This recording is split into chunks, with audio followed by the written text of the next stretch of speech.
Viral pria ngaku aparat todong senjata karyawan restoran, korban dikeroyok.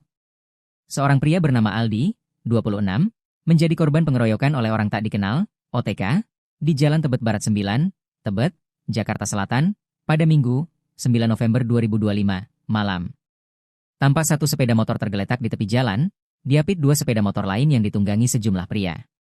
Salah seorang pelaku terlihat menendang pria berkemeja batik. Kamera kemudian menyorot seorang pria lain yang juga mendapat tendangan bertubi-tubi hingga terjatuh di dekat pagar rumah. Sejumlah warga yang berada di lokasi hanya menonton tanpa berani melerai, sementara pengendara lain tetap melintas. Aldi menuturkan, kejadian bermula saat dirinya dan seorang teman sedang dalam perjalanan pulang ke indekos usai bekerja di restoran. Di tengah jalan, motor mereka dipepet oleh OTK hingga terpaksa berhenti. Aldi dan temannya sudah berusaha membantah tuduhan itu. Namun salah satu pelaku tiba-tiba mengeluarkan senjata api dari saku celananya dan menodongkannya ke arah mereka sambil mengaku sebagai aparat penegak hukum.